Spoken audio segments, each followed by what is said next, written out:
Hello dear students, welcome to BPS commerce guide. আজকে আমরা audit and account সার্ভিসের জন্য আরও একখানা ইম্পর্ট্যান্ট ভিডিও শেয়ার করছি। চ্যাপ্টারটার নাম হচ্ছে রেশিও অ্যানালিসিস। রেশিও থেকে প্রত্যেক বছর 2-3টে প্রশ্ন আসে, তো সেই প্রশ্নগুলো যে এমসিকিউর প্রশ্নগুলো যেগুলো আসে সেই রকমই আমরা কিছু প্রশ্ন ফার্স্ট নিয়ে নিয়েছি, যেটা অলরেডি এসেছে। সেই প্রশ্নগুলো সলভ করব। এটা ছাড়াও আরও কিছু ইম্পর্টেন্ট যদি কিছু প্রশ্ন যেগুলো আসে সেই প্রশ্নগুলোও তোমাদের সঙ্গে শেয়ার করব আমি। তো ফার্স্ট যে প্রশ্নটা 2021 সালে এসেছিলো এই প্রশ্নটা, তো সেই প্রশ্নটা সলিউশনটা কীভাবে করবে সেটাও তোমাদেরকে আমি শেয়ার করব। ফার্স্ট বলে দিয়েছে কারেন্ট রেশিও হচ্ছে 3, কুইক রেশিও হচ্ছে 2, ওয়ার্কিং ক্যাপিটাল হচ্ছে 54,000, ব্যাঙ্ক ওভারড্রাফট হচ্ছে 9,000, ভ্যালু অফ স্টক বের করতে বলেছে। এখানে আমাকে যেটা বের করতে বলেছে that is value of stock. তো সবার ফার্স্ট যেটা আমাদেরকে করতে হবে যে এখানে current ratio, quick ratio and working capital এইটাকে আমার ইউজ করতে হবে। কীভাবে করব সেটা একবার দেখে নেব। ফার্স্ট যেটা আমাদের দিয়েছে কারেন্ট রেশিও, কারেন্ট রেশিও যেটা আমাকে দিয়েছে সেটার ফর্মুলাটা কি একবার জেনে নিতে হবে। তো কারেন্ট রেশিও যেটা রয়েছে তার ফর্মুলাটা হচ্ছে current assets divided by current liability, যেটা আমাকে বলে দিয়েছে 3। আরেকখানা আমাকে যেটা বলেছে সেটা হচ্ছে কুইক রেশিও। কুইক রেশিওর ফর্মুলাটা কি? Current assets minus stock minus prepaid expenses divided by current liability minus bank overdraft. এটা হচ্ছে কুইক রেশিওর ফর্মুলা। আরেকখানা যেটা আমাকে দিয়েছে সেটা হচ্ছে ওয়ার্কিং ক্যাপিটাল। আরেকখানা যেটা আমাকে দিয়ে দিয়েছে সেটা হচ্ছে ওয়ার্কিং ক্যাপিটাল। তো ওয়ার্কিং ক্যাপিটাল কীভাবে পাই না, কারেন্ট অ্যাসেটস থেকে কারেন্ট লায়াবিলিটিকে মাইনাস করলে আমরা ওয়ার্কিং ক্যাপিটাল পেয়ে থাকি। তো এখানে ওয়ার্কিং ক্যাপিটাল আমাকে বলে দিয়েছে যে ওয়ার্কিং ক্যাপিটালটা বলছে আমার 54,000, 54,000 টাকা। তো এখান থেকে আমি কি লিখতে পারি না, কারেন্ট অ্যাসেটস ইকুয়াল টু আমরা লিখতে পারি 54,000 প্লাস সিএল। তো এই সিএলটা মাইনাস ছিল, আমরা যদি সাইড চেঞ্জ করি সেটা প্লাস সিএল হয়ে যাবে। তো এখানে কারেন্ট অ্যাসেটস ইকুয়াল টু হচ্ছে 54,000 প্লাস সিএল করলাম। তো আমরা এই কারেন্ট রেশিওর যে ফর্মুলাটা আছে তার মধ্যে এই সি এর জায়গায় এই ভ্যালুটা আমি পুট করব। তো আমরা কি লিখতে পারি, 54,000 plus CL divided by CL equal to 3। এটা আমরা কি করলাম, কারেন্ট রেশিওর যে ফর্মুলা আছে তার মধ্যে এন্ট্রি করলাম। তো এখানে আমাদের ক্রস গুণ করতে হবে। তো 3CL ক্রস গুণ করলে 3CL equal to 54,000 plus CL. তো এই সিএলটা প্লাস আছে, এ পাশে নিয়ে আসলে মাইনাস হয়ে যাবে। 3CL থেকে সিএল মাইনাস করলে হচ্ছে 2CL ইকুয়াল টু 54,000। তো এখানে 54,000কে আমি কী করব, 2 দিয়ে ভাগ করব। ভাগ করলে আসছে 27,000। তো এখানে কারেন্ট লায়াবিলিটি যেটা রয়েছে সেই কারেন্ট লায়াবিলিটিটা হচ্ছে 54,000 টাকা। এই 27,000টা আমরা যদি এই ফর্মুলার মধ্যে পুট করি যে CA equal to 54,000 plus CL, এই সিএলের ভ্যালু কত আমরা বের করছি না, 27,000। তো আমি এখান থেকে যেটা পেয়ে যাব সেটা হচ্ছে কারেন্ট অ্যাসেটসের ভ্যালুটা পেয়ে যাব 7 মানে 1 হাতে 1, 81,000। তো কারেন্ট অ্যাসেট যেটা আমার আছে সেটা হচ্ছে 81,000 টাকা। এবার আমার কারেন্ট অ্যাসেটস পাওয়া গেছে, কারেন্ট লায়াবিলিটি আমি পেয়ে গেছি। এবার আমাকে কি করতে হবে, কুইক রেশিও। এই কুইক রেশিওটা আমাকে বলে দিয়েছিল, কুইক রেশিও যেটা আমাকে বলেছিল সেটা হচ্ছে 2। কুইক রেশিও আমাকে বলে দিয়েছিল 2। এখানে কারেন্ট অ্যাসেটস আমি বের করে নিয়েছি। কারেন্ট অ্যাসেটস হচ্ছে আমাদের 81,000 মাইনাস স্টক, মাইনাস আমরা করব স্টক। এখানে প্রিপেড এক্সপেন্সেসের কোনো আমাকে ডেটা দেয়নি, তো প্রিপেড এক্সপেন্সেসটা আমি আর আনবো না। কারেন্ট লায়াবিলিটি যেটা আমাকে বলেছে সেটা হচ্ছে 27,000, মাইনাস করতে হবে ব্যাঙ্ক ওভারড্রাফট। ব্যাঙ্ক ওভারড্রাফট আমাকে যেটা বলে দিয়েছে সেটা হচ্ছে 9,000 টাকা। তো এবার এটাকে আমাকে সলভ করতে হবে। তো 27 থেকে 9,000 বাদ দিচ্ছে 18,000 হয়। এবার 18,000 সঙ্গে আমাকে কী করতে হবে, 2 দিয়ে গুণ করতে হবে। তো আমরা লিখছি 18,000 ইন্টু 2 করলে হয় 36,000। তো এর পাশে আছে 81,000 মাইনাস স্টক। তো তো এবার আমরা কি করব, এই 81,000কে এপাশে নিয়ে যাব। তো মাইনাস স্টক ইকুয়াল টু আমরা লিখতে পারি 36,000 মাইনাস 81,000।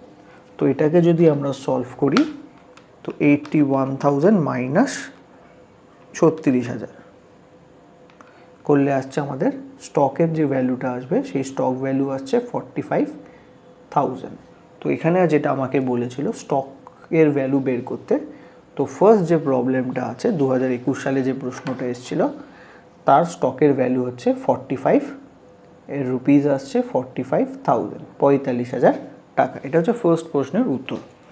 সেকেন্ড যে প্রশ্নটা এসেছিল এটা 2021 সালেরই একটা প্রশ্ন, যেখানে আমাকে বলে দিয়েছে stock turnover ratio in terms of cost of goods sold is 8 Times. তো স্টক টার্নওভার রেশিওটা আমাকে বলেছে 8 টাইমস। অ্যাভারেজ স্টক আমাদের বলে দিয়েছে 40,000, goods are sold at a 20% profit on sell. তো গুডস যেটা সেল হচ্ছে সেটা 20%-এ সেল হচ্ছে, প্রফিট অন সেল। তো সেলের ওপর 20% প্রফিটে সেল হচ্ছে। সবার ফার্স্ট আমাকে যেটা করতে হবে, স্টক টার্নওভার রেশিও থেকে আমরা ফার্স্ট যেটা বের করে নেবো, সবার ফার্স্ট স্টক টার্নওভার রেশিওর ফর্মুলাটা আমি লিখি। সবার ফার্স্ট স্টক টার্নওভার রেশিও এর ফর্মুলাটা কি? ফর্মুলা হচ্ছে COGS, cost of goods sold divided by average stock. এটা হচ্ছে ফর্মুলা। তো স্টক টার্নওভার রেশিও আমাকে এখানে বলে দিয়েছে 8 টাইমস।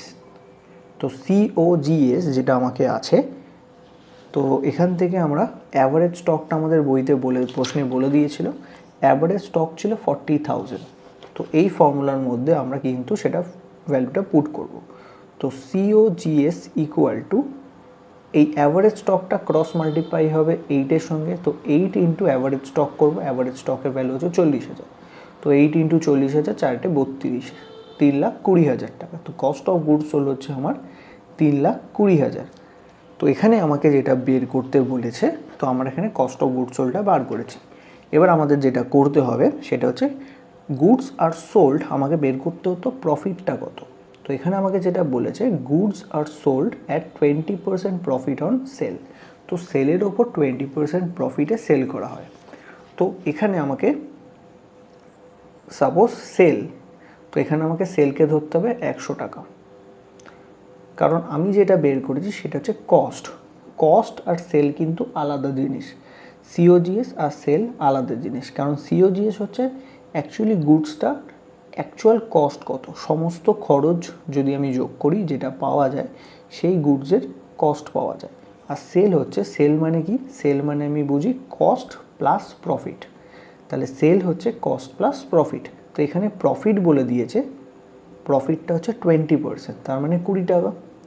তাহলে কস্ট কত হয়, তাহলে ওই পার্টিকুলার গুডসের কস্ট কত না, কোনো গুডস 100 টাকায় সেল করছি, তার উপর প্রফিট হচ্ছে 20 টাকা, তার মানে ওই গুডস বানাতে আমার খরচ হচ্ছে 80 টাকা।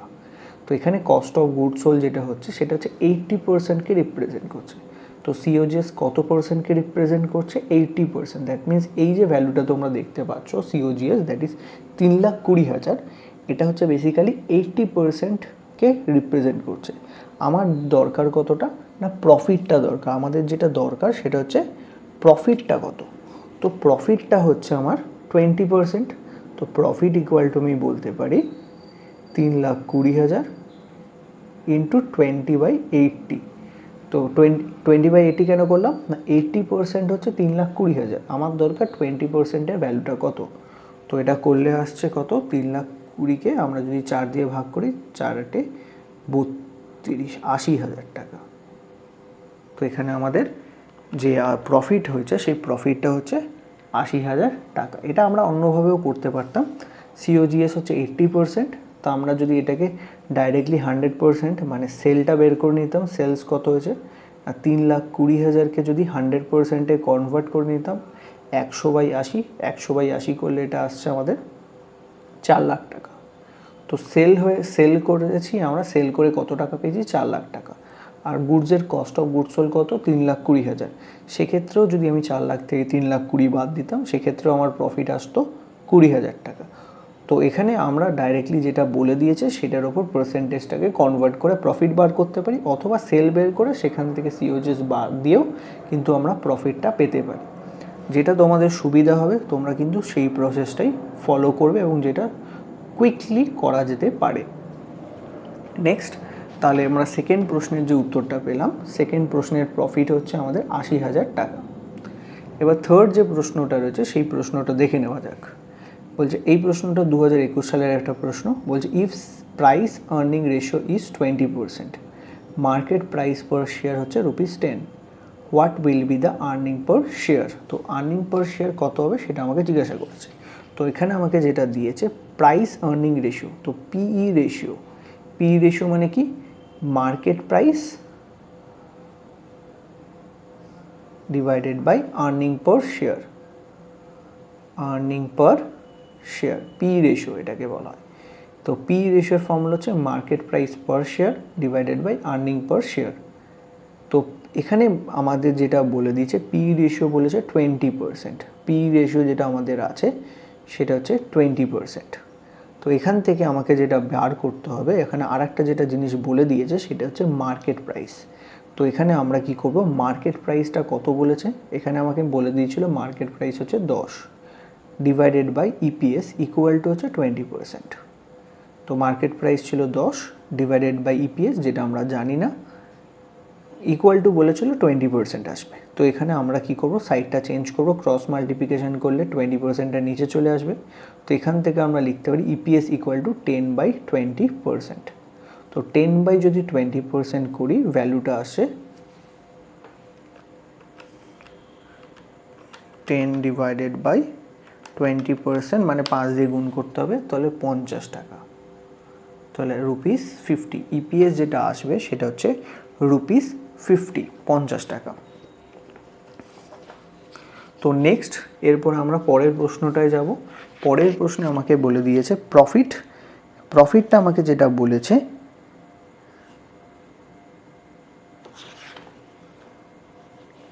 এখানে পরের যে প্রশ্নটা আছে সেখানে আমাকে প্রফিট বলে দিয়েছে। প্রফিট বিফোর ট্যাক্স হচ্ছে 6 লাখ, রেট অফ ট্যাক্স হচ্ছে 50%, ইকুইটি শেয়ার ক্যাপিটাল হচ্ছে 8 লাখ, ₹20 পার শেয়ার, এক একটা শেয়ারের দাম হচ্ছে 20 টাকা করে, 15% প্রেফারেন্স শেয়ার ক্যাপিটাল আছে 4 লাখ টাকা, what will be the earning per share. এটা 2021 সালের আরেকটা প্রশ্ন। তো এখানে আমাকে বের করতে হবে ইপিএস, আর্নিং পার শেয়ার। তো এখানে ইপিএস বার করার জন্য আমাকে যেটা বলে দিয়েছে সেটা কি বলেছে না, প্রফিট আফটার ট্যাক্স অর প্যাট বলে দিয়েছে। তো এখানে প্যাট আমাকে যেটা বলেছে 6 লাখ টাকা, সরি প্রফিট আফটার না, পিবিটি বলে দিয়েছে, প্রফিট বিফোর ট্যাক্স, পিবিটি আমাকে বলেছে 6 লাখ টাকা। এখানে প্রফিট বিফোর ট্যাক্স বলে দিয়েছে 6 লাখ টাকা, তার ট্যাক্স হচ্ছে 50%। তো আমরা পিবিটি থেকে যেটা লেস করি, লেস ট্যাক্স @50%। তো 3 লাখ টাকা আমার ট্যাক্স চলে যাবে, বাদ দেওয়ার পর আমার 3 লাখ টাকাই পড়ে রয়েছে, যেটাকে আমরা বলি PAT, PAT, that means profit after tax. এই প্রফিট আফটার ট্যাক্স থেকে ফার্স্ট যেটা আমরা লেস করি সেটা হচ্ছে প্রেফারেন্স ডিভিডেন্ড, প্রেফ ডিভিডেন্ড। তো এখানে প্রেফারেন্স ডিভিডেন্ড হচ্ছে 15%, 15%। তো প্রেফারেন্স ডিভিডেন্ড বলছে 15%। প্রেফারেন্স ডিভিডেন্ড অলওয়েজ ক্যালকুলেট হয়, বা ডিভিডেন্ড যেটা ক্যালকুলেট হয়, বা ইন্টারেস্ট সবসময় তার ফেস ভ্যালু ওপর কিন্তু ক্যালকুলেট করতে হয়, ফেস ভ্যালুর ওপরই কিন্তু ইন্টারেস্ট বা ডিভিডেন্ড পে করা হয়। তো এখানে ফেস ভ্যালু হচ্ছে প্রেফারেন্স শেয়ারে 4 লাখ, 4 লাখের ওপর 15% ডিভিডেন্ড দিতে হবে। 4 লাখের 15% হচ্ছে 60,000 টাকা, 60,000। তো এখানে মাইনাস করে যেটা পড়ে থাকে সেটা হচ্ছে 2,40,000, যেটাকে বলা হয় ইকুইটি আর্নিংস, এটাকে বলা হয় ইকুইটি আর্নিংস। তো ইকুইটি আর্নিংস পেয়েছি, আমার যেটা বের করতে হবে সেটা ইপিএস। ইপিএস এর ফর্মুলা কি, ইপিএস এর ফর্মুলা হচ্ছে equity earnings divided by number of shares, number of equity shares. তো এখানে ইকুইটি শেয়ার কত টাকার আছে, ইকুইটি শেয়ার আছে 8 লাখ টাকা, এক একটার দাম হচ্ছে 20 টাকা। তো আমি যদি ভাগ করে দিই সেক্ষেত্রে আমার 40,000 কিন্তু ইকুইটি শেয়ার রয়েছে। তো 8 লাখ ডিভাইডেড বাই যদি 20 করি সেক্ষেত্রে আমার নাম্বার অফ ইকুইটি শেয়ার পাওয়া যাবে, সেটা হচ্ছে আমাদের 40,000। তো ইকুইটি আর্নিং পেয়ে গেছি, ইকুইটি আর্নিং হচ্ছে আমাদের 2,40,000, আর নাম্বার অফ শেয়ার আমি পেয়ে গেলাম 40,000। তো ভাগ করে দিলে 4 6 24, দ্যাট মিন্স রুপিস 6 করে। তাহলে এখানে আমাদের আর্নিং পার শেয়ার দাঁড়াচ্ছে 6 টাকা করে। তো এখানে আমাদের 4 নাম্বার যে প্রশ্নের অ্যান্সার আছে আর্নিং পার শেয়ার যেটা আমাকে বের করতে বলেছে এটা হচ্ছে রুপিস 6, 6 টাকা করে।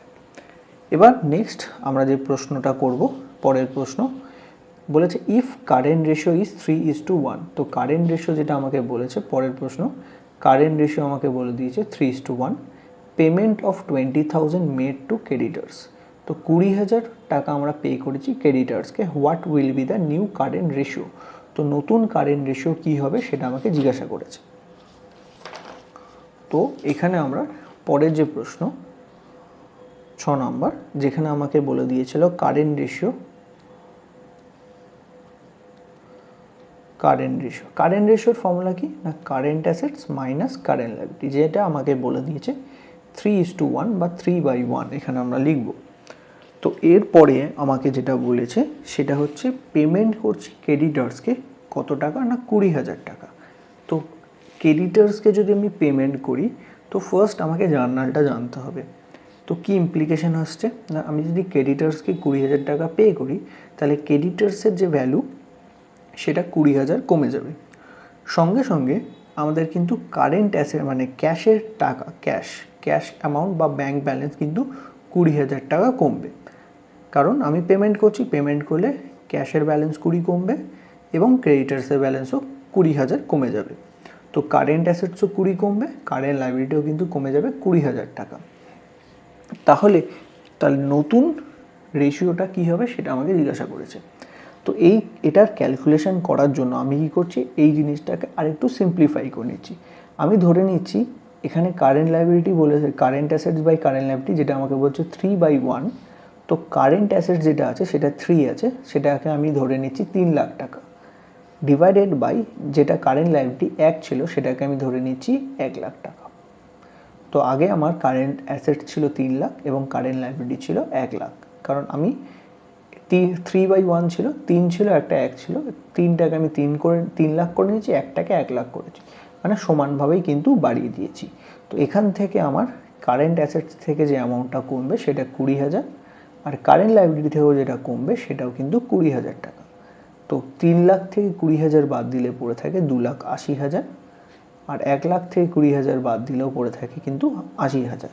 তো এবার যদি আমরা কাটাকুটি করে নিই, 4টে শূন্য করে 4 শূন্য কেটে যাবে, 28 বাই যদি আমি 4 করি 28কে 4 দিয়ে যদি ভাগ করা হয় 28 ডিভাইডেড বাই যদি 8 করবো সেটার অ্যান্সার আসবে 3.5। তো নতুন কারেন্ট রেশিও যেটা আসছে সেটা হচ্ছে 3.5:1। তো নতুন যে কারেন্ট রেশিও আমাদের বেরোবে সেটা হচ্ছে 3.5:1।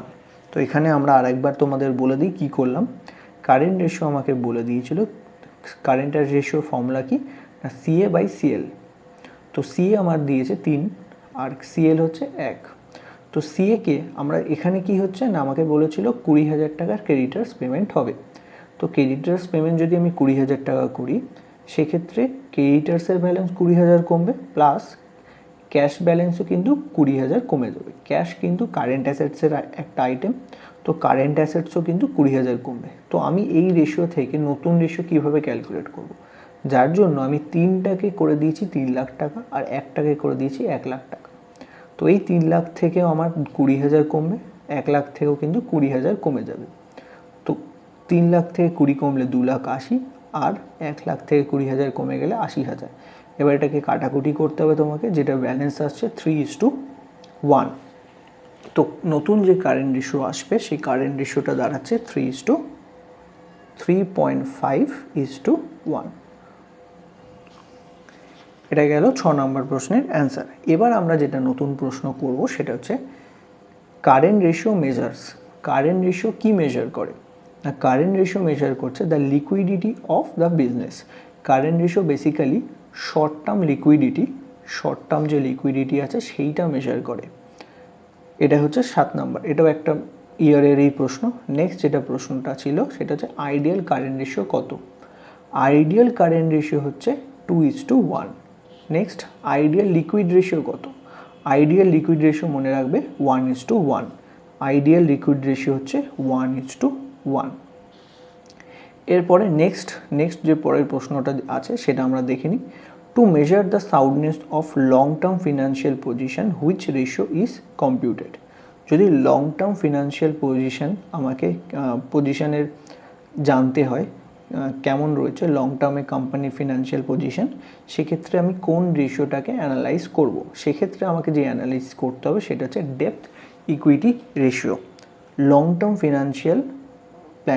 ফিনান্সিয়াল পজিশনের সাউন্ডনেস জানার জন্য আমাদের ডেপ্থ ইকুইটি রেশিও ক্যালকুলেট করতে হয়। আর যদি আমাকে শর্ট টার্ম করতে হয় সেক্ষেত্রে আমরা করি কারেন্ট রেশিও। কারেন্ট রেশিও হচ্ছে কোম্পানির শর্ট টার্ম লিকুইডিটিটাকে করে, আর লং টার্ম লিকুইডিটির জন্য বা লং টার্ম সলভেন্সির জন্য যেটা আমাদের করতে হয় সেটা হচ্ছে ডেপ্থ ইকুইটি রেশিও। নেক্সট পরের প্রশ্ন 11 নম্বর প্রশ্নটা কি আছে দেখে নেওয়া যাক। বলছে if current ratio is 2.5, working capital হচ্ছে 60,000, what will be the amount of current assets. তো এখানে কারেন্ট অ্যাসেটসের ভ্যালু আমাকে বার করতে বলেছে। খুব ইজি সামস একটা। তো সবার ফার্স্ট কারেন্ট রেশিওর যে ফর্মুলাটা আছে সেটা লিখে নেবে। কারেন্ট রেশিওর ফর্মুলাটা কি? কারেন্ট রেশিওর ফর্মুলা হচ্ছে CA/CL, যেটা আমাকে বলে দিয়েছে 2.5। আর একটা বলেছে ওয়ার্কিং ক্যাপিটাল আমরা কিভাবে বের করি না, current assets minus current liability করে। তো কারেন্ট অ্যাসেটস থেকে কারেন্ট লায়াবিলিটি মাইনাস করে যেটা অ্যামাউন্টটা বলে দিয়েছে সেটা হচ্ছে 60,000। এই ডেটাটা কিন্তু আমাদের বলে দেওয়া আছে। এবারে আমাকে এখান থেকে কি করতে হবে না, এখান থেকে আমাদের যেটা বের করতে হবে কারেন্ট অ্যাসেটসের ভ্যালুটা বের করতে হবে। তো এখান থেকে আমি এই ওয়ার্কিং ক্যাপিটালের এই ফর্মুলাটা থেকে কি করছি, কারেন্ট অ্যাসেট ইকুয়াল টু আমি লিখতে পারি সিএলটাকে যদি এপাশে পাঠিয়ে দিই আমি লিখতে পারি 60,000 প্লাস সিএল। তো কারেন্ট অ্যাসেটসের এই যে ফর্মুলাটাকে আমি যদি চেঞ্জ করি তাহলে আমরা কি লিখতে পারি, CA equal to 60,000 plus CL. এবার এই জিনিসটা, এই যে সিএ ভ্যালুটা আমরা বের করেছি, এই সিএর ভ্যালুটাই কিন্তু আমরা এই ফর্মুলার মধ্যে পুট করব। তো সিএর জায়গায় আমরা লিখছি 60,000 plus CL divided by CL equal to 2.5। এবার এই ইকুয়েশনটা সলভ করলে আমরা সিএল এর ভ্যালুটা পেয়ে যাব। তো এটা আসছে 2.5 CL equal to 60,000 plus CL. Plus সিএলটা এপাশে আসলে মাইনাস সিএল হয়ে যাবে, তাহলে 2.5 থেকে 1 মাইনাস করে দিলে 1.5 সিএল ইকুয়াল টু হয়ে যাচ্ছে 60,000। তো সিএল এর ভ্যালুটা কত, 60,000 ডিভাইডেড বাই 1.5। যদি এটা করি সেটা আসছে 40,000। তো সিএল এর ভ্যালু হচ্ছে 40,000, এই ভ্যালুর মধ্যে পুট করে দেবো 60,000 প্লাস 40,000। যদি আমি পুট করি তাহলে হয়ে যাবে 1 লাখ টাকা। তো সি এর ভ্যালু কত, সি এর ভ্যালু হচ্ছে 1 লাখ টাকা। তো আশা করি সলিউশনটা তোমরা বুঝতে পেরেছো। তো এই 11 নম্বর প্রশ্ন, কারেন্ট অ্যাসেটসের ভ্যালু হচ্ছে 1 লাখ টাকা। এবার নেক্সট 12 নম্বর প্রশ্ন, যেখানে আমাকে বলছে if sales rupees 4 lakh, gross profit হচ্ছে 25%, closing stock rupees 50,000, what will be the stock turnover ratio. তো এখানে স্টক টার্নওভার রেশিওটা কত হবে সেটা আমাকে জিজ্ঞাসা করেছে। তো সবার ফার্স্ট আমরা যেটা করব, স্টক টার্নওভার রেশিওর ফর্মুলাটা লিখে নেব। Stock turnover ratio. তো স্টক টার্নওভার রেশিওর ফর্মুলাটা কি, স্টক টার্নওভার রেশিওর ফর্মুলা হচ্ছে COGS divided by average stock, এটা হচ্ছে ফর্মুলা। তো এখানে আমার কিন্তু COGS বলে দেয়নি, তো এখানে আমাদের যেটা দেওয়া আছে সেটা সেল আর প্রফিটের পার্সেন্টেজটা বলে দেওয়া আছে। তো আমরা কি করব, সেল থেকে প্রফিটটাকে বাদ দিয়ে দেবো গ্রস প্রফিট, তাহলে আমরা COGS বা কস্ট অফ গুডস সোল্ডটা পেয়ে যাব। তো সেল থেকে 25% আমরা মাইনাস করব। সেল হচ্ছে 4 লাখ, 4 লাখে 25% হচ্ছে 1 লাখ টাকা। তো গ্রস প্রফিট হচ্ছে 1 লাখ। তো সেল থেকে প্রফিটটা আমরা যদি বাদ দিই কস্ট অফ গুডস সোল্ড পাওয়া যাবে। তো কস্ট অফ গুডস সোল্ড দাঁড়াচ্ছে 3 লাখ টাকা। তো COGS যেটা আসছে সেটা হচ্ছে আমাদের 3 lakh divided by average stock দেখতে হবে। কিন্তু এখানে আমাদের প্রশ্নে কিন্তু অ্যাভারেজ স্টক বলে দেওয়া ছিল না, যেখানে আমাদের বলে দেওয়া আছে ক্লোজিং স্টক। তাহলে আমরা অ্যাজাম্পশন করে নেব ক্লোজিং স্টকটাই হচ্ছে আমাদের অ্যাভারেজ স্টক, যেটা আমাদের বলে দেওয়া আছে 50,000। তো আমরা এটাকে ভাগ করব 50,000 দিয়ে। তাহলে 3 লাখকে 50,000 দিয়ে যদি ভাগ করি সেটা আসছে 6 টাইমস। তো স্টক টার্নওভার রেশিও যেটা আমাদের বেরোবে সেটা হচ্ছে 6 টাইমস। তো 12 নম্বর প্রশ্নের সলিউশন তোমরা পেয়ে গেছো। এবার লাস্ট আর একটা প্রশ্ন, 13 নম্বর প্রশ্ন। এরপরে আমরা প্রিভিয়াস ইয়ারের যে প্রশ্নগুলো আছে সেই প্রশ্নে যাব। তো যেখানে আমাকে বলেছে সেলস হচ্ছে 6 লাখ, ক্যাশ সেলস বলে দিয়েছে 4 লাখ, অ্যাভারেজ ডেটার্স আমাকে বলে দিয়েছে 1,40,000, ফাইন্ড দ্য ডেটার্স টার্নওভার রেশিও। এখানে আমাকে ডেটার্স টার্নওভার রেশিওটা বার করতে বলেছে। তো এখানে আমাকে ডেটার্স টার্নওভার যে রেশিওটা আছে সেটা কীভাবে বার করব সেটা আমাকে জানতে হবে। ফার্স্ট সবার প্রথম আমরা যেটা করব সেটা হচ্ছে ডেটার্স টার্নওভার রেশিওর ফর্মুলা কি। ডেটার্স টার্নওভার রেশিওর ফর্মুলা হচ্ছে net credit sales. Debtors turnover রেশিওর ফর্মুলা হচ্ছে net credit sales divided by average debtors, এটা হচ্ছে ফর্মুলা। তো এখানে আমাদের যে প্রশ্ন রয়েছে সেই প্রশ্নে কি দেওয়া আছে সেটা দেখে নেওয়া যাক। এখানে আমাদের প্রশ্নে যেটা বলা আছে সেটা হচ্ছে টোটাল সেলস। টোটাল সেলসের মানে কি, credit plus cash sales equal to হচ্ছে টোটাল সেলস। এখানে আমাদের ক্যাশ সেলস হচ্ছে 40,000 আর টোটাল সেলস হচ্ছে 6 লাখ। তো 6 লাখ থেকে আমি কি করব, ক্যাশ সেলসটাকে বাদ দিয়ে দেবো, বাকিটা হচ্ছে আমাদের ক্রেডিট সেলস।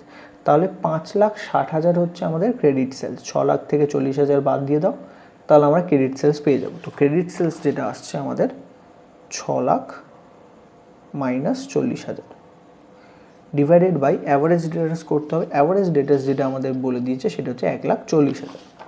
তো ডিভাইডেড বাই 1,40,000, তো equal to 5,60,000 divided by 1,40,000 equal to হচ্ছে 4 টাইমস। তো ডেটার্স টার্নওভার রেশিও আমাদের যেটা বেরোলো সেটা হচ্ছে 4 টাইমস। তো এটা হচ্ছে কিছু ইম্পর্টেন্ট প্রশ্ন যেগুলো এমসিকিউ আকারে বিভিন্ন বছরে অডিট অ্যান্ড অ্যাকাউন্ট সার্ভিসে এসছে। এবার আমরা প্রিভিয়াস ইয়ারের আরও কিছু প্রবলেম তোমাদের সঙ্গে শেয়ার করব। তো সেই প্রবলেমগুলো তোমাদেরকে দেখিয়ে দিই কী ধরনের প্রশ্ন এসেছিল সেইগুলো। তো এই যে প্রশ্নটা আমি দেখাচ্ছি এটা 2021 সালের একটা প্রশ্ন। 2021 সালে 151 নাম্বার যে প্রশ্নটা এসছে, যেখানে বলেছে the name of the ratio which indicates the efficiency with which funds represented by inventories are being utilised and manage. তার মানে ফান্ড মানে ক্যাপিটাল ইউজ করে কিভাবে ইনভেন্টরিকে ম্যানেজ করা হয়। তো এটা কোন রেশিওকে বেসিক্যালি রিপ্রেজেন্ট করছে, এটা হচ্ছে বেসিক্যালি ইনভেন্টরি টার্নওভার রেশিওকে রিপ্রেজেন্ট করছে। এই প্রশ্নটা এসেছিল। নেক্সট যে প্রশ্নটা এসছে সেই প্রশ্নটা হচ্ছে যেটা আমি অলরেডি কিছুক্ষণ আগেই তোমাদের সলিউশন করে দেখিয়েছি। 180-তে স্টক টার্নওভার রেশিও যে প্রশ্নটা ছিল সেইটা এসেছিল। এটা অলরেডি তোমাদের সঙ্গে আমি কিন্তু সলিউশনটা শেয়ার করে দিয়েছি। 2 নম্বর প্রশ্ন বা 3 নম্বর প্রশ্নে ছিল। নেক্সট আর একটা প্রশ্ন, এটা অলরেডি আমার সলভ করা হয়ে গেছে, তোমাদের দেখিয়ে দিচ্ছি। ইফ প্রাইস আর্নিং রেশিও হচ্ছে 20%, মার্কেট প্রাইস যদি 10 হয় তাহলে সেক্ষেত্রে কত হবে না, এখানে অ্যান্সারটা 50 আসছিল। এটাও তোমাদের কিন্তু দেখিয়ে দিয়েছি। এবার নেক্সট আর একটা প্রশ্ন, এই প্রশ্নের সলিউশনটাও কিন্তু তোমাদেরকে দেখানো হয়ে গেছে। প্রফিট বলে দিয়েছিল 6 লাখ, ট্যাক্স রেট বলে দিয়ে আর্নিং পার শেয়ারটা বের করতে বলেছিল, এটাও তোমাদের সঙ্গে শেয়ার করা হয়ে গেছে। এবার নেক্সট 2021 সালের প্রশ্ন তোমাদেরকে দেখালাম। এবার আরও একখানা প্রশ্ন সেটা তোমাদের সঙ্গে দেখাই। আচ্ছা, নেক্সট যে প্রশ্নটা রয়েছে সেটা হচ্ছে 139-এ এসছে। এই প্রশ্নটা 2021 সালে আরও 22 সালের একটা পরীক্ষার প্রশ্ন, 2022 সালের। তো 2022 সালে যে প্রশ্নটা এসছে সেটা 139-এ যে প্রশ্নটা আছে সেটা দেখিয়ে দিচ্ছি। বলছে capital gearing ratio is, capital gearing ratio কি? প্রথম অপশান দিয়েছিল market test ratio, long term solvency ratio, liquidity ratio, turnover ratio. তো ক্যাপিটাল গিয়ারিং রেশিও হচ্ছে basically long term solvency ratio. এটা আরও একখানা প্রশ্ন। নেক্সট যে প্রশ্নটা তোমাদের দেখাচ্ছি এটা ওই বছরই এসেছিল, 159-এ পাবে তোমরা। বলছে dash is also known as working capital ratio. তো কোন রেশিওকে ওয়ার্কিং ক্যাপিটাল রেশিও বলা হয়? সেটা হচ্ছে কারেন্ট রেশিও। কারেন্ট রেশিওকে কিন্তু আমরা ওয়ার্কিং ক্যাপিটাল রেশিও হিসাবে ট্রিট করি। এখানে আরও অপশান ছিল কুইক রেশিও, লিকুইডিটি রেশিও আর depth equity ratio, but current রেশিওকে ওয়ার্কিং ক্যাপিটাল রেশিও বলা হয়।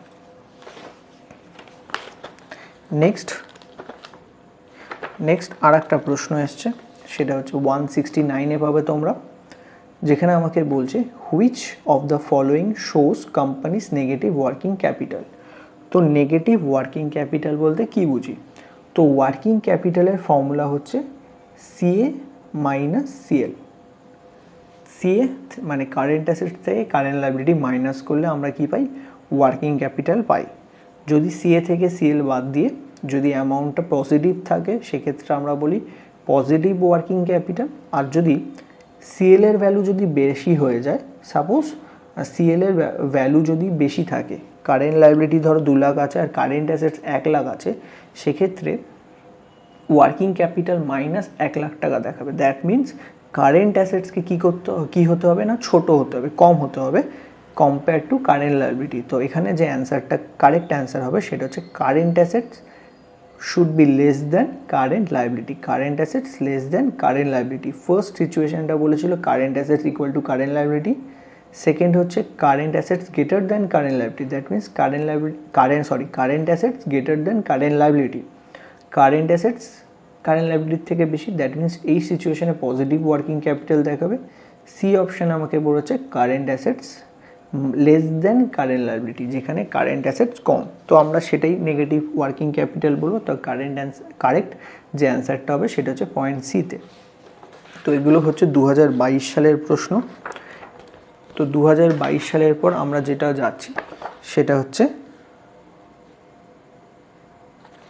নেক্সট যে বছরটা আমরা দেখব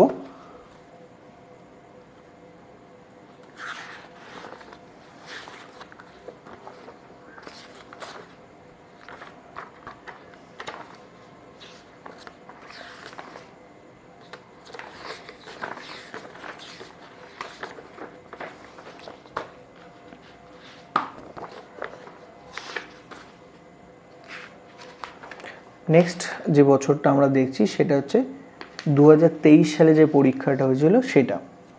তো সেখানে ফার্স্ট যে প্রশ্নটা ছিল 1 নম্বর প্রশ্ন, সেখানে আমাকে বলেছে which of the following is the test of long term liquidity. তো লং টার্ম লিকুইডিটির জন্য আমরা কোন রেশিওটাকে ফলো করি? Stock turnover ratio, operating ratio, current ratio আর ইন্টারেস্ট কভারেজ রেশিও। তো অ্যান্সারটা হবে ইন্টারেস্ট কভারেজ রেশিও। বাকি যে তিনটে তোমরা দেখছো এগুলো হচ্ছে শর্ট টার্মের জন্য ইউজ করা হয়। Current ratio, stock turnover ratio এগুলো হচ্ছে শর্ট টার্মের কে সলভেন্সির জন্য ব্যবহার করা। লং টার্মের জন্য ইন্টারেস্ট কভারেজ রেশিওটা ইউজ করা হয়। নেক্সট আর একটা প্রশ্ন এসেছিল 38-এ ছিল, যেখানে আমাকে বলছে রিটার্ন অফ ইনভেস্টমেন্ট। তো return on investment may be calculated as. Return on investment কীভাবে ক্যালকুলেট করা হয়? তো রিটার্ন অন ইনভেস্টমেন্ট ক্যালকুলেট করার জন্য ফার্স্ট আমাকে যেটা দেখাতে হবে সেটা হচ্ছে ফার্স্ট যেটা হবে ইনভেস্টমেন্ট মানে যেটাকে আমি ব্যবসায় লাগিয়েছি। রিটার্ন মানে ওই টাকা ইনভেস্ট করার পর যে টাকা আমার কাছে ফেরত এসছে। তো এখানে কি কি অপশান দিয়েছে সেটা একবার ভালো করে দেখে নেওয়া যাক। বলছে net profit before interest, tax and dividend divided by capital employed. পরেরটা আমাকে বলেছে net profit after interest, tax and dividend divided by share holders fund. আর একটা বলেছে net profit minus preference dividend divided by number of equity shares. এই যে C পয়েন্টটা তোমরা দেখতে পাচ্ছ এইটা হচ্ছে ইপিএস এর ফর্মুলা। তো রিটার্ন অন ইনভেস্টমেন্ট কিন্তু ইপিএস এর ফর্মুলায় হবে না। পরেরটা আমাকে বলেছে return on investment divided by net profit ratio, এটা জাস্ট উল্টে দিয়েছে, এটাও কিন্তু হবে না। তো অপশান এ আর বির মধ্যে যে কোনো একটা হবার কথা, যেখানে রিটার্ন অন ইনভেস্টমেন্টের যে অ্যাকচুয়াল মিনিং, ইনভেস্টমেন্ট কিন্তু একটা হয় ওন ক্যাপিটাল আর একটা হচ্ছে আমাদের লোন ক্যাপিটাল বা ডেপ্থ ক্যাপিটাল বোঝায়। তো এই দুটোকেই মিলে কিন্তু আমরা যেটা বলি সেটা হচ্ছে ক্যাপিটাল এমপ্লয়েড। তো আমাদের ইনভেস্টমেন্ট বলতে যেটা বুঝি সেটা হচ্ছে ক্যাপিটাল এমপ্লয়েডকে বলা হয়। তো এখানে ক্যাপিটাল এমপ্লয়েড ডিভাইডেড বাই থাকবে আর উপরে যেটা থাকবে সেটা হচ্ছে net profit before interest, tax and dividend. তো কারেক্ট অ্যান্সার যেটা হবে সেটা হচ্ছে পয়েন্ট 8টা। তো এরটা হচ্ছে অ্যাকচুয়ালি আমাদের কারেক্ট অ্যান্সার। এবার নেক্সট যে প্রশ্নটা দিয়েছে সেটা হচ্ছে 50 নম্বরে আমাদের ছিল what does ROI takes into account. ROI বলতে আমরা কি বুঝি? তো ROI রিটার্ন অন ইনভেস্টমেন্ট, এটা আমাদের বোঝায় কি না দু ধরনের আমাদের দেখতে হবে। এখানে আমাদের ROI-কে কোন জিনিসটা নেওয়া হয়, রিটার্ন অন ইনভেস্টমেন্টের জন্য আমরা কি জিনিসটাকে কনসিডার করি। তো ফার্স্ট আমাদের এখানে অলরেডি আমরা ফর্মুলাটা একটা পেয়ে গেছি, যেটা হচ্ছে রিটার্ন অন ইনভেস্টমেন্টে, that is net profit before interest tax and dividend divided by capital employed. তো এখানে যেটা আমাদেরকে দেখতে হবে সেটা হচ্ছে কি ROI এর জন্য ফার্স্ট ওপরে যেটা বসে নেট প্রফিট, সেটা আমাদের বসছে ডিভাইডেড বাই আমাদের ক্যাপিটাল এমপ্লয়েড বসে। তো ক্যাপিটাল এমপ্লয়েডটা এখানে আমাদের যেটা আছে শেয়ার হোল্ডার্স ইনভেস্টমেন্ট, নেটওয়ার্থ, আর দেওয়া আছে অপারেটিং এক্সপেন্সেস, আর একটা দেওয়া আছে নেট ফিক্সড অ্যাসেটস। তো এখানে আমাদের যেটা নিতে হবে সেটা হচ্ছে নেট ফিক্সড অ্যাসেটসকে নিতে হবে, কারণ যেটা ডিভাইড করছি ক্যাপিটাল এমপ্লয়েড, সেই ক্যাপিটাল এমপ্লয়েড যেটা আছে সেটা হচ্ছে বেসিক্যালি নেট ফিক্সড অ্যাসেটসকে রিপ্রেজেন্ট করে। তো এটা হচ্ছে আমাদের আরেকটা যে প্রশ্ন ছিল সেটার অ্যান্সার। এরপরে আরও একটা প্রশ্ন আমাদের এখানে এসেছিল, সেটা হচ্ছে 63-তে ছিল, 63 নম্বরে, যেখানে আমাকে বলছে the price earning ratio is equal to market price per equity share divided by. তো প্রাইস আর্নিং রেশিওর ফর্মুলা কি? ফার্স্ট ওপরে বসবে market price per share divided by earning per share. তো is equal to market price per equity share divided by earning per share. তো এখানে first answer যেটা আছে অপশান, সেটাই কিন্তু আমাদের answer, that is earning per share. এরপরে পরের যে প্রশ্নটা সেটা দেখে নেওয়া যাক। পরের প্রশ্ন আমাদের ছিল 127-এ, যেখানে আমাকে কি বলেছে, the sale of inventory on account will cause the quick ratio to. তো সেল অফ ইনভেন্টরি যদি সেল হয় সেক্ষেত্রে কুইক রেশিওতে কি ইম্প্যাক্ট পড়ে। তো ইনভেন্টরি যদি সেল হয়, তো inventory that is stock, inventory মানে হচ্ছে আমাদের স্টক কমে যাবে, ঠিক আছে। ইনভেন্টরি বেরিয়ে যাচ্ছে, সেল হচ্ছে মানে ইনভেন্টরি বা স্টক কিন্তু আমার কমছে। স্টক কমলে আমাদের যেটা হবে সেটা হচ্ছে কারেন্ট অ্যাসেটসের ভ্যালু কিন্তু কমবে। বাট এইটা যে সেলটা হচ্ছে সেটা হচ্ছে অন অ্যাকাউন্ট, দ্যাট মিনস ক্রেডিটে সেল হচ্ছে। একদিক থেকে আমার ইনভেন্টরি কমছে, আর এক দিক থেকে কিন্তু আমার যেটা বাড়ছে সেটা হচ্ছে অন অ্যাকাউন্ট মানে ক্রেডিটে সেল, দ্যাট ইজ ডেটার্স বেড়ে যাচ্ছে। ইনভেন্টরি যখন সেল হচ্ছে তো ইনভেন্টরি দ্যাট ইজ স্টক কমছে আর ডেটার্স বাড়ছে। এবার ইনভেন্টরি যেটা রয়েছে বা স্টক যেটা রয়েছে, তো আমাদের কি কমছে না স্টক কমছে। এবার স্টক কমছে বাট ডেটার্সের ভ্যালু কিন্তু বাড়ছে, ডেটার্সের যে অ্যামাউন্টটা রয়েছে সেটা আমাদের বেড়ে যাচ্ছে। এবার তোমরা বলবে যে কারেন্ট অ্যাসেটসের ওপর কিন্তু কোনো ইম্প্যাক্ট তো তাহলে হলো না। তো এখানে তোমরা বেশিরভাগ সময় যে অ্যান্সারটা করবে সেটা হচ্ছে নো চেঞ্জ। বেসিক্যালি সেটা হয় না, সেক্ষেত্রে কিন্তু এখানে কিন্তু আমাদের যেটা কুইক রেশিওর ওপর যেটা ইম্প্যাক্ট হবে, কুইক রেশিও বেসিক্যালি ইনক্রিজ করে যাবে। কেন ইনক্রিজ করে যাবে সেটাও তোমাদের আমি বুঝিয়ে দিই। ফার্স্ট স্টকসের ভ্যালুয়েশন যেটা হয় সেটা সবসময় কিন্তু কস্ট প্রাইসেই করা হয়, কস্ট অর মার্কেট প্রাইস যে কোনো স্টক মানে ইনভেন্টরি বা স্টকের কিন্তু বেশিই হয়। আর এবার বাট যে সেটা যখন সেল করা হয় সেটা কিন্তু প্রফিট অ্যাড করে সেল করা হয়। কস্ট ভ্যালুর ওপর সঙ্গে আমরা কি করছি, প্রফিট অ্যাড করছি, দেন সেল করছি। দ্যাট মিনস ডেটার্সের যে ভ্যালুটা আসবে সেই ভ্যালুটা কিন্তু বেড়ে আসবে। স্টক যদি 100 টাকার হয়ে থাকে তাহলে স্টক 100 টাকার কমছে, বাট ডেটার্স যখন আসছে সে কিন্তু ওই 100 টাকার স্টকটা কিন্তু 100 টাকায় বিক্রি হচ্ছে না। কোনো জিনিসের কস্ট যদি 100 টাকা হয় সেটা কিন্তু মার্কেটে 110 টাকায় বিক্রি হবে। তাহলে ডেটার্স বাড়লো 110 টাকা, স্টক কিন্তু কমলো 100 টাকা। দ্যাট মিনস কারেন্ট অ্যাসেটস কিন্তু অ্যাকচুয়ালি 10 টাকা বেড়ে গেল। তার জন্য এই যে কুইক রেশিও কিন্তু কী হবে, ইনক্রিজ করে যাবে। কুইক রেশিও কী করবে, বেড়ে যাবে। এটা 127 নম্বর প্রশ্নে ছিল।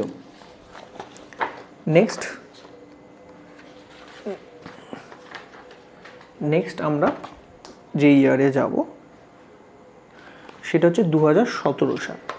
2017 সালের কিছু প্রশ্ন আমাদের এসেছিল, সেই প্রশ্নগুলো একবার দেখে নেওয়া যাক। First, the equation for depth equity ratio is, depth equity রেশিওর ফর্মুলা কি? Long term depth divided by equity share capital. তো ফার্স্ট অপশানটাই আমাদের কিন্তু অ্যান্সার হয়ে যাবে। Second, acid test ratio. Acid test রেশিওর আর এক নাম হচ্ছে কুইক রেশিও। তো quick ratio should be normally 1:1 হতে হয়। এটা অলরেডি আমরা প্রথম যখন এমসিকিউ করছিলাম তখনই তোমাদের বুঝিয়ে দিয়েছিলাম। নেক্সট 73তে আর একটা প্রশ্ন ছিল, gross profit is a dash ratio. Gross profit basically আমাদের প্রফিটেবিলিটি রেশিওকে ইন্ডিকেট করে। আর নেক্সট আর একটা প্রশ্ন যেটা আমাদের ছিল সেটা হচ্ছে কালেকশন অফ ডেটার্স উড। তো কালেকশন অফ যদি ডেটার্স হয় সেটা কি ইম্প্যাক্ট করবে না, ইনক্রিজ কারেন্ট রেশিওকে বাড়িয়ে দেবে। নেক্সট, ডিক্রিজ কারেন্ট রেশিওকে কমিয়ে দেবে। নো এফেক্ট অন কারেন্ট রেশিওর ওপর কোনো ইম্প্যাক্ট করবে না। ইনক্রিজ ডেটার্স টার্নওভার, তো ডেটার্স টার্নওভার বাড়িয়ে দেবে। তো ডেটার্স টার্নওভার কখন বাড়বে, লাস্টটাকে আগে অ্যানালাইজ করি। ডেটার্স টার্নওভার কখন বাড়বে? ডেটার্স টার্নওভার তখনই বাড়বে যখন ক্রেডিট সেল, ফর্মুলাটা কি, ডেটার্স টার্নওভারে credit sales divided by average debtors. তো এখানে অ্যাভারেজ ডেটার্স যে অ্যামাউন্টটা, অ্যাভারেজ ডেটার্সটা কমে যাচ্ছে। অ্যাভারেজ ডেটার্স যদি কমে সেক্ষেত্রে ডেটার্স টার্নওভার রেশিও কিন্তু বাড়বে। বাট এখানে তো ডেটার্স মানে অ্যাভারেজ ডেটার্স কমছে না, তাহলে লাস্ট অপশানটা কিন্তু আসবে না। তারপরে ফার্স্ট অপশানে চলে যায় ইনক্রিজ কারেন্ট রেশিওকে বাড়িয়ে দেবে। তো ডেটার্স থেকে যদি আমি টাকা পাই তাহলে ডেটার্সের ব্যালেন্স কী হবে? ডেটার্সের ব্যালেন্স আমার কমে যাবে। আর ক্যাশ ব্যালেন্স, যেহেতু টাকা পাচ্ছি ক্যাশ ব্যালেন্স বাড়বে। 100 টাকা যদি ডেটার্সের ব্যালেন্স কমে তাহলে কিন্তু 100 টাকাই ক্যাশ ব্যালেন্স বেড়ে যাবে। সেক্ষেত্রে কিন্তু কারেন্ট রেশিও কোনো রকমভাবে ইনক্রিজ হবে না, কারেন্ট রেশিও বাড়ছে না, কারেন্ট অ্যাসেট সেম থাকছে আর কারেন্ট লায়াবিলিটিও কিন্তু সেম থাকছে। তো কারেন্ট রেশিও কিন্তু ইনক্রিজ করছে না, ডিক্রিজও করছে না। That means there is no change on current রেশিওর ওপর কিন্তু কোনো ধরনের চেঞ্জ হবে না। তো এইগুলো হচ্ছে বেসিক্যালি প্রিভিয়াস ইয়ারের বিভিন্ন প্রশ্ন, যেগুলো বিভিন্ন সময় বিভিন্ন ইয়ারে এসছে তোমাদের জন্য। তো সেই সমস্ত প্রশ্ন তোমাদের সঙ্গে আমি শেয়ার করলাম আজকের রেশিও অ্যানালিসিসে। আশা করি ভিডিওটা তোমাদের জন্য হেল্পফুল হবে। তো যদি হেল্পফুল হয়ে থাকে অবশ্যই চ্যানেলটা লাইক, শেয়ার অ্যান্ড সাবস্ক্রাইব করতে ভুলো না। Thank you.